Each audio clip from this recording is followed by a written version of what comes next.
But let's move into what's about to happen. The MLB season is about to start on Thursday. This is something that not too long ago we were wondering when it was going to even begin. The lockout seems not too far in the distant past. However, Thursday, players take to the field. Friday, we will have full competition from everybody. And I've started to look at some futures, but Brett, frankly, I've had some fantasy that I've been taking care of this past weekend in terms of drafts, in terms of picking up players off the waiver wires as things settle in and 40-day rosters are made. So I haven't placed any futures bets. I'm going to let you take the wheel here. What are your futures that you like in the baseball season coming up? Well, Higgins, I think the NL Central is very weak this year, with both the Reds and Pirates just deciding, the 2022 season, not that important to us. So I think the Cubs, over 73.5 wins, is within the realm of possibility. They bring over Suzuki from Japan to play in their outfield, bring over Stroman to help with their pitching staff. Higgins, he's not an ace, but he certainly brings it up in quality, no doubt about that. Andrelton Simmons comes over from the Twins to play shortstop, so they can move Nico Horner back to second base, most likely, Higgins. So I think the Cubs, not a great baseball team, but 73.5 wins. I think this team is going to be a little bit closer to 500 here, especially playing in a weaker division. The Brewers are probably the consensus favorite in the Central right now, Higgins. And I've got a lot of questions about their lineup. Obviously, Burns, Woodruff, as good as it gets as a 1-2 in Major League Baseball. So, no questions about Milwaukee's rotation, but definitely some holes in the lineup. St. Louis, solid lineup. Some questions about their rotation.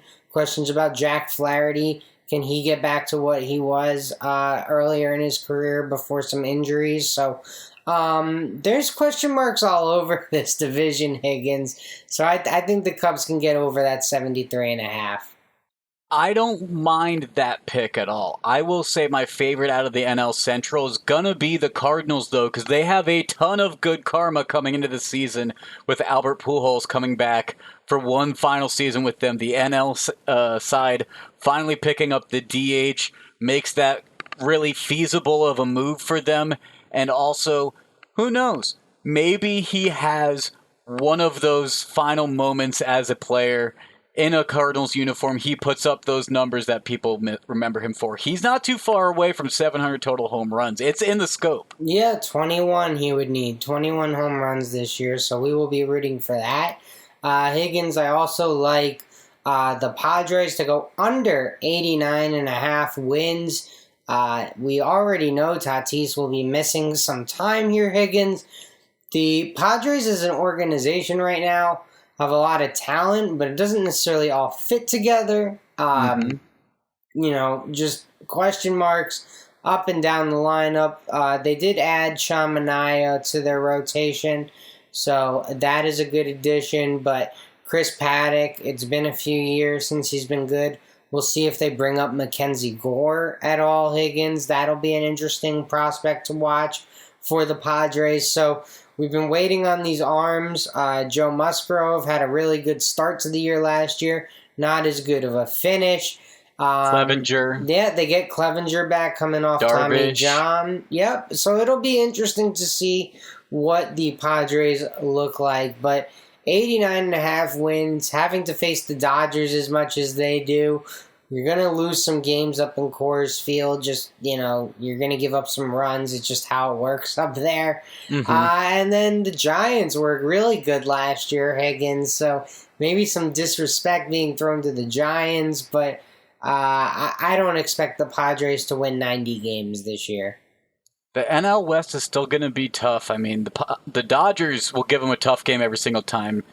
Giants, did they overperform last year, or are they on the up and up? I think they might be on the up and up. We'll see this year where that goes. That'll be a very interesting one. The Padres also, depending on what book you're looking at, their total wins, they're sitting right around your Mets, Brett. Yeah, well, I would probably go under on the Mets too. But 88, 89, that's a lot. That's a lot. yeah, You got to believe in a team to be a playoff team for that amount of wins. for sure. My last future, Higgins, there was a trade made not too long ago between the Rockies and the Blue Jays. Randall Grichuk was traded from the Blue Jays to the Rockies for Ramil Tapia. I think this is a great spot for Randall Grichuk, who's basically a corner outfielder and power bat. And look, he's going to have the chance to hopefully play every day. I hope they put him out in one of the corner outfield spots, Higgins, and or DH, either way, and just let him mash out in Coors Field. So at plus 8,500, Higgins, I'm taking him to lead the majors in home runs. That's not a bad bet with that type of value. I mean, I can't be mad at that. You know I'd love to see that plus sign. When I see 2 zeros on the other end of it, it's always good. Yeah, it was a good number. I shopped around for this 8,500. A lot of 8,000s out there, so I feel like I got a decent deal here. Hey, with futures, I think you got to line chop, especially if you have the book availability to do so in your state. Yeah, no, it was big. I was shopping all over. Got an extra game for the Cubs by doing it at a FanDuel, and then I think I got an extra game for the Padres. It was 88.5 somewhere. I got it at 89.5. Maybe that one was on Barstool. So yeah, I'm placing these all over, Higgins. And when you're getting 85 instead of 8,000, if that does hit, that's an extra 5 units. That's a great boost to a bankroll, a great boost to your overall units pulling at the end of the year. But Brett, let's talk about Thursday. Let's talk about some of those opening day lines. I myself made a parlay with three of the favorites going in, and all of them are home team favorites. They're the Cardinals at home against the Pirates. The Pirates, they shouldn't have sent O'Neal Cruz down, but they're playing the game that they're due for service time. They sent him down to AAA. They're probably going to call him up in a month, and it's just a game that was tried to be collective bargained out, to be honest, but we'll see how the Pirates perform in the first month because of that, because O'Neal Cruz is going to be that team star bat. The second team behind the Cardinals is going to be the Braves. Braves opening at home against the Reds. You talk about an NL Central that's going to struggle. A Reds team coming off and facing off against the World Series champs to start this season. I think Atlanta gets a win at home, and they're the favorites to do so. And then the final one, besides the Cardinals and the Braves, is the Padres. They actually, I'm mistaken, I was a little too eager. They are an away team, but they're in Arizona. It's not that far away, and Arizona's the bottom of a competitive NL West. So I expect the Padres, despite the injuries, despite some of those question marks that we talked about a little bit earlier, they're going to come out with and get a win. They're minus 160, depending on what book you're looking at. So they're also the favorite in that game, even on the road. And Yu Darvish is expected to start on Thursday against Madison Bumgarner, who, to me, is no longer nearly as intimidating because he doesn't have the bat to support him. Fair enough, Higgins. That is a take. Let me tell you. But yeah, backing three favorites on opening day. You would think with their ace on the mound, you got to feel good about those teams. Well, I'm gonna play devil's advocate, Higgins, because not all the favorites win on opening day, and I've got a home dog in a ballpark that is going to be rooting for the home team, and that is the Chicago Cubs, plus 138 on the money line. Obviously, Milwaukee starting maybe the best pitcher in baseball, Corbin Burns, but Corbin Burns did not go undefeated, Higgins, last year. He did start off undefeated and went very deep, but he lost some games.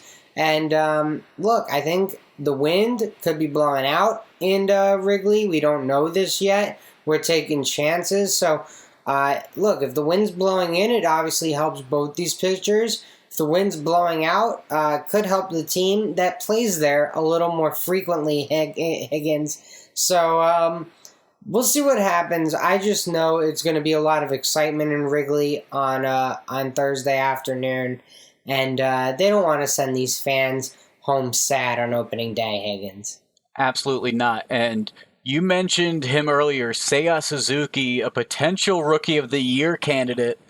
I drafted him in one of my fantasy leagues. I hope the wind is blowing out so he can give that hometown flair to start off, maybe get a home run in opening day, and start off right under Cubs uniform. I'd be more impressed if the wind's blowing in and he still goes yard. That's true. That's what you want to see, Higgins.